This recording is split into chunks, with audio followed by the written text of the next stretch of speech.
कुरुक्षेत्र में वीर गति को प्राप्त हुआ है। अरे कोई है तो उसके अंतिम संस्कार के लिए थोड़ा स्वर्ण दान से दे सके। अरे कोई है? चित्रसेन, चित्रसेन, जाओ, खड़े क्यों हो? लेकर आओ उस ब्राह्मण को। अभी कर्ण मरा नहीं है, जीवित है। इस ईर्ष्या और छल के संग्राम में चला ही तो गया है। नाड़ी अभी चल रही है। योद्धाओं को देखते हुए कहा ना, आपको धन्यवाद मुझे इस गंध से मुक्त करने के लिए। जाओ पुत्र, लेकर आओ उस ब्राह्मण को। प्रणाम ब्राह्मण देव, चलिए।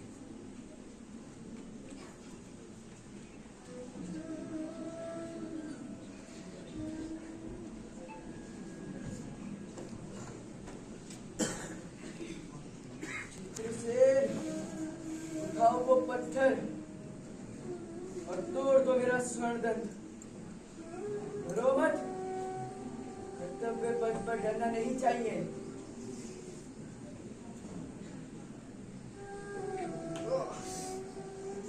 चित्रसेन, तुम्हारे प्रहार में भी पुत्र की ममता है, दानवीर पुत्र की वीरता नहीं। और शक्ति लगाओ।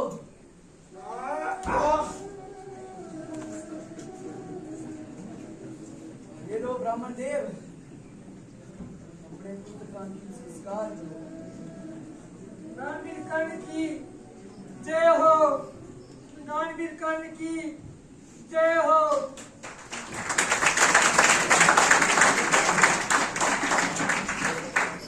ये कौंतेय नहीं, सूर्यपुत्र है। जिस प्रकार सूर्य देना जानता है सूर्यास्त तक, उसी प्रकार कर्ण अपने सूर्यास्त तक जगत को कुछ न कुछ देकर जा रहा है। सूर्य का दुर्भाग्य तो देखो, कौरवों के मस्तक पर हुआ। कहना, मित्रता यदि अपराध है तो मैंने अपराध किया है। तुमने ही तो कहा था ना, मनुष्य का कर्म उसके कर्मों का कारण बनता है और कर्म करते समय फल की चिंता नहीं करनी चाहिए। मैंने मित्र धर्म चुना था, कौरवों ने शत्रु धर्म चुना था, पांडवों ने अधिकार धर्म चुना। तो तुमने कौन सा धर्म चुना था जो अर्जुन के छल के बाण बनकर मुझे बीत गए? मैंने धर्म चुना था। यदि तुम मित्र धर्म की दुहाई दे रहे हो तो मैंने उस समय सखा और सारथी का धर्म निभाया था। किंतु यह समय अपने अपने विहित धर्मों की प्रतियोगिता का समय नहीं है। तर्क और नीति दोनों ही तुम्हारे दास है कान्हा। आपसे तो प्रतियोगिता हो ही नहीं सकती। इस पूरे सम्रागण में आप ही एक ईश्वर की भांति निष्पक्ष तुला थे। मैं ईश्वर हूँ, ये मनुष्य के पुरुषार्थ समझे। तुला के भी दो पलड़े होते हैं कर्ण। जिस और धर्म का भार अधिक होगा, उसी और तुला भी होगी। देखो कर्ण, देखो अतीत के काल चक्र में अपने कर्मों का परिणाम देखो। मैं वहां रथ पर सारथी बना बैठा हूं, तुम और अर्जुन युद्ध कर रहे हो। तुम्हारे रथ का पहिया भूमि में धंस गया है और मैं अर्जुन से कह रहा हूँ, हे अर्जुन, कर्ण की मृत्यु का समय निकट आ चुका है। वो रथ का पहिया निकालते ही पुनः युद्ध करेगा। इससे पूर्व ही तुम अपने प्राण घाती बाण उस पर छोड़ दो। वह निशस्त्र है केशव। तुम योद्धा अवश्य हो, किंतु तुम्हारा ज्ञान दिव्य शास्त्रों के चमत्कार से भरा है। कर्ण एक ऐसा योद्धा है जो सरकंडे के धनुष के बाण से भी अगर युद्ध करे तब भी तुम उसे परास्त नहीं कर सकते। तो केशव, मैं जग हसाई का पात्र बन जाऊंगा। वो तो तुम पहले ही बन चुके हो। जब युद्ध क्रीड़ा में की बात कर रहे हो? उस धर्म की जहाँ 7 महारथियों के प्रहार से एक निशस्त्र बालक सज्जित है, या उस धर्म की जहाँ एक नग्न स्त्री भी लज्जित नहीं होती? है अर्जुन, तुम मेरे शत्रु हो, किंतु एक माती के रूप में मेरे लिए सामान्य हो। तुम ये अपराध मत करो। ये युद्ध नियमों के विपरीत है। मुझे भी श्रद्धान करने दो। देख क्या रहे हो अर्जुन? नियमों का पालन करना क्या पांडवों का ही कर्तव्य रह गया है? स्मरण करो, द्रौपदी के खुले केश, 7 महारथियों की तलवारों का प्रहार और पृथ्वी के नीचे दबा हुआ अभिमन्यु का शव।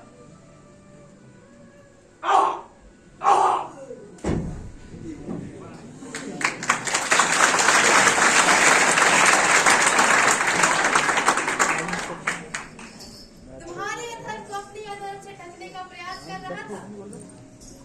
तुम पर एक शिशु हत्या और एक नारी के अपमान का भार भी है। कर्ण, जिसे आज मैंने अधर्म से मुक्त कर दिया। ये महान होने का बोझ व्यक्ति की मनोकामना को मार देता है।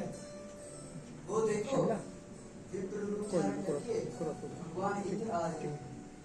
नमो धर्म निधानाय, नमो कंठ साक्षिणे, नमो प्रत्यक्ष भास्कराय, सूर्य देवाय नमो नमः। नमो धर्म निधानाय, नमो कंठ साक्षिणे, नमो प्रत्यक्ष भास्कराय, सूर्य देवाय नमो नमः। हे दानवीर, आप मुझे दान दो। प्रणाम विप्रवर। क्या चाहिए विप्रवर? मैंने सूर्योपासना के समय संकल्प लिया है कि दान मांगने वाले की इच्छा पर मैं अपने प्राण भी दे सकता हूँ। सोच लो। संकल्प लिया है। जन्म से धारण किए हुए अपने कवच कुंडल मुझे दे दो। तुमने तो प्राणों से बढ़कर मेरा अभिमान मांग लिया स्वांगी देवराज।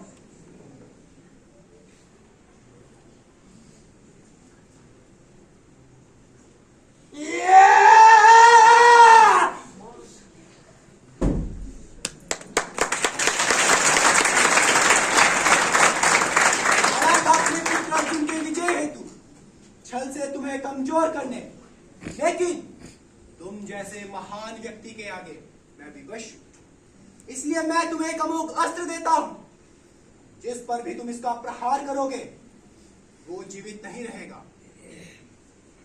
मुरलीधर, यह अमोघ अस्त्र तुम्हारी नीति के तहत भीमपुत्र घटोत्कच पर चलाने पर विवश हुआ था। मित्र कर्ण, जब भीमपुत्र द्वारा मेरा वध होगा, तो ये तुम्हारा अमोघ अस्त्र मेरे काम आएगा। यह अमोघ अस्त्र तो मैंने अर्जुन के वध के लिए रखा है। अर्जुन का वध तो तब होगा ना जब मैं जीवित रहूंगा। अगर मैं जीवित ही नहीं रहा तो यह युद्ध यहीं ही समाप्त हो जाएगा। जैसी इच्छा मित्र। तो चलाओ बाण।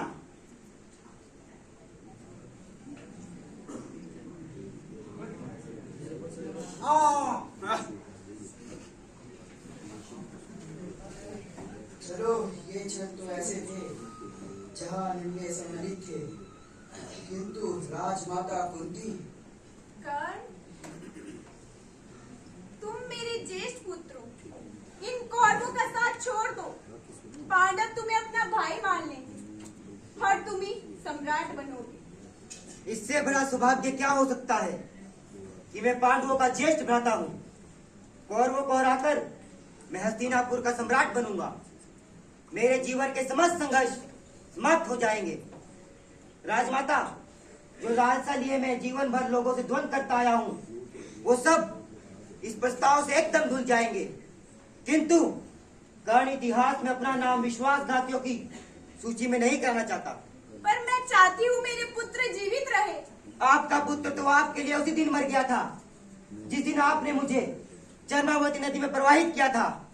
मेरी माँ तो राधा है और माँ के रूप में आदेश देने का अधिकार सिर्फ उसी के पास है। एक कुंवारी स्त्री भला क्या करती, किसे कहती कि उसे ये पुत्र सूर्य देव से वरदान में मिला है। मुझ पर भला कौन विश्वास करता पुत्र। बड़े राजकुलों में सम्मान उनकी प्रतिष्ठा का विषय है। चाहे शिशु की बलि ही क्यों न चढ़ जाए। सारे समझौते, सारे संघर्ष हम निम्न जाति निम्न कुलों से ही क्यों। मेरे पास आने से पूर्व आप अपने ज्येष्ठ पुत्र युधिष्ठिर को बताकर आई हो कि वास्तविक सम्राट मैं हूँ। नहीं पुत्र। तो जाओ राजमाता, आप अपने ज्येष्ठ पुत्र से मिलने नहीं आई हो, बल्कि अपने पुत्रों के प्राणों की भीख मांगने आई हो। मैं वचन देता हूँ कि आपके 5 पुत्र जीवित रहेंगे, केवल अर्जुन और कर्ण में से एक मारा जाएगा। मेरी विवशता तुम नहीं समझ पाओगे पुत्र। शायद तुम्हारी माँ राधा समझ सके। रंगभूमि से लेकर राजमहलों में तुम्हें देखकर बार बार मेरी ममता मेरी शत्रु बनकर खड़ी रही, और मैं नागिन की भांति उसका गला घोटती आई।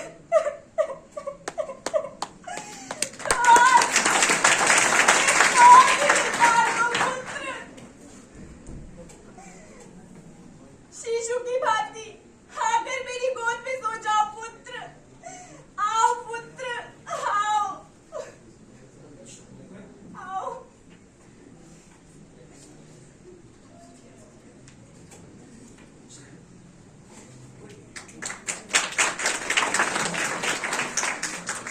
कौन्तेय तो कर्ण कौन्तेय बन गए। नहीं, राधा ने एक दिन की ममता राजमाता को उद्धार में देनी थी। तुम्हारा व्यक्तित्व महान है कर्ण, किंतु गहरे अंतस के तुम्हारे व्यक्तित्व का परिचय देता है। सुनो, मेरा जन्म अवश्य क्षत्रिय कुल में हुआ है, लेकिन मैं पला ग्वालों के कुल में हूँ। और आज मुझे इस बात पर गर्व है कि मैं एक योद्धा होकर भी चरवाहा में शांति प्राप्त करता हूँ। चरवाहा भगवान कदाचित भूल रहे हैं आप। चरवाहा मध्य जाति है और सूद पुरुष शुद्ध। मैं एक प्रश्न पूछता हूँ, आपने कभी अवतार शुद्ध में क्यों नहीं लिया? जब तक मुझे ज्ञात नहीं हुआ कि मैं कुंती पुत्र हूँ, तब तक मैं सम्माननीय क्यों नहीं हुआ? और दुर्योधन का कृपा पात्र होना? हाँ, मैं चुप था। मैंने कई बार उसे समझाने का प्रयास किया, पर मेरी व्यवस्था मुझे अधर्म देखने पर विवश कर रही थी।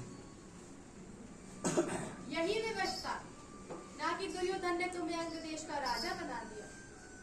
यदि विवशता का आधार उचित है, तो सबसे पहले कुंती की विवशता उचित है, भीष्म की विवशता भी उचित है, और तुम सूत पुत्र होने के नाते सर्वश्रेष्ठ धनुर्धर नहीं, ये समाज की व्यवस्था उचित है।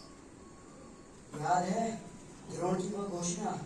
उन्होंने भरे रंगमंच पर कहा था, है कोई ऐसा वीर जो अर्जुन का मुकाबला कर सके? मैंने वो चुनौती स्वीकार की थी, पर फिर बाद में सूत पुत्र के नारे लगने लगे। सत्ता ने मुझे प्रतियोगिता से बाहर निकाल दिया। मैं नहीं कहता कि तुम पांडवों के पक्ष में आओ। पांडवों का अधिकार युद्ध उनके नीच अधिकार से ऊपर उठ रहा था। उनके साथ प्रजा खड़ी थी और उनके विरुद्ध अन्याय युवराज। और जो मित्र प्रेम से वंचित करा दे, उस मित्र को मृत्यु प्राप्त होती है। व्यवस्था ने मुझे दुर्योधन के साथ बांध रखा था। सत्य के केशव, आपको भी तो व्यवस्था ने पांडव के साथ बांध रखा होगा। क्यों नहीं? पांडवों के साथ हुए अन्याय में पांडवों का ही योगदान था। मैंने इस युद्ध को टालने का बहुत प्रयास किया था, इसीलिए तो खांडव में इंद्रप्रस्थ का निर्माण हुआ था। लेकिन शकुनी के जाल में बार बार फंसना ये पांडवों की ही भूल थी। द्रोण, कृष्ण,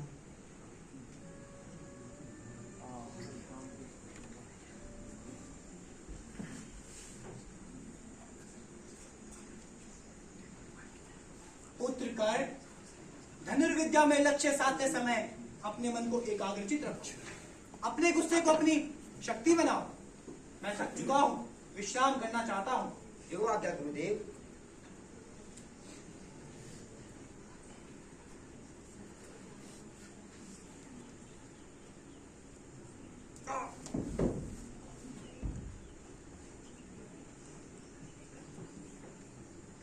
तुम ब्राह्मण नहीं हो, इतनी सहनशीलता या तो क्षत्रिय में होती है या फिर शूद्र में। तुम कौन हो? मैं सूत पुत्र हूँ गुरुदेव। तुमने मुझे छला है। मैं तुम्हें श्राप देता हूं। जब भी तुम्हें शस्त्र विद्या की अधिक आवश्यकता होगी तुम शरसंधान भूल जाओगे। नहीं गुरुदेव, क्षमा गुरुदेव, क्षमा, मुझसे भूल हो गई गुरुदेव, क्षमा गुरुदेव, क्षमा गुरुदेव। और द्रौपदी का भरी सभा में अपमान। छोड़ दे नीच, छोड़ दे। आओ द्रौपदी, आओ, आकर मेरी जंघा पर बैठ जाओ। आओ द्रौपदी, आओ।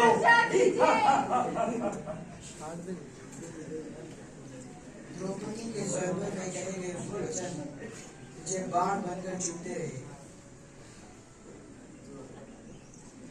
दुर्योधन को तो देखो कैसे कर्ण के शव पे विलाप कर रहा है। युधिष्ठिर, तुम सारा राज ले लो लेकिन मेरे मित्र के प्राण मुझे वापस लौटा दो। हे कृष्ण, तुम तो काल की गति को भी परिवर्तित कर देते हो। मेरे मित्र के प्राण मुझे लौटा दो। हे अर्जुन, उठा धनुष बाण और मार दो मुझे, परंतु मेरे मित्र के प्राण मुझे लौटा दो। शांत दुर्योधन, काल की गति को कोई नहीं रोक सकता। झूठे हो तुम सब। सुनो चलिए, सुनो चलिए, लौटा दो।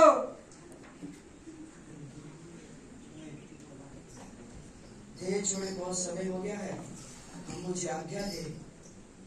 अभी तुम्हें बताना बहुत कुछ बाकी है कर्ण। वो देखो चर्मावती का तट। माता कुंती एक टोकरी में अपने छोटे से बालक को ले जा रही है। वो बालक सूर्य की तेज से चमक रहा है। हृदय पर पत्थर रखकर लोग लाज से माता कुंती अपने बालक को भय के मुंह में झोंकने जा रही है।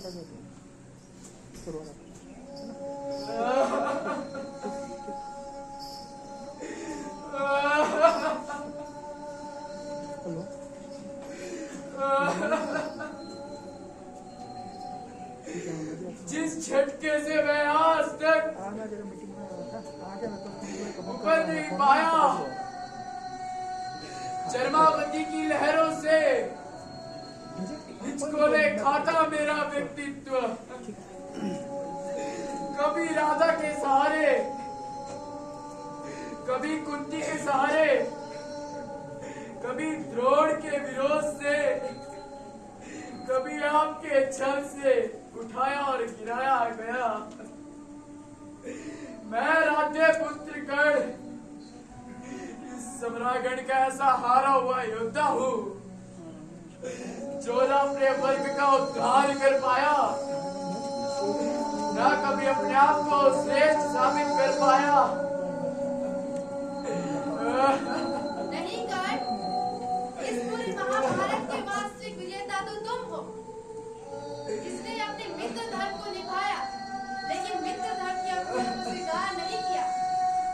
अपनी सारी शक्तियां दान में दे दी और युद्ध अपनी बुद्धि से किया। तुम हो हस्तिनापुर के वास्तविक नरेश। तुम हो पहिए की धूरी केंद्र। तुम थे, दिखे नहीं, पीसते रहे। ये धूरी टूटी और ये युद्ध भी यही समाप्त हो गया।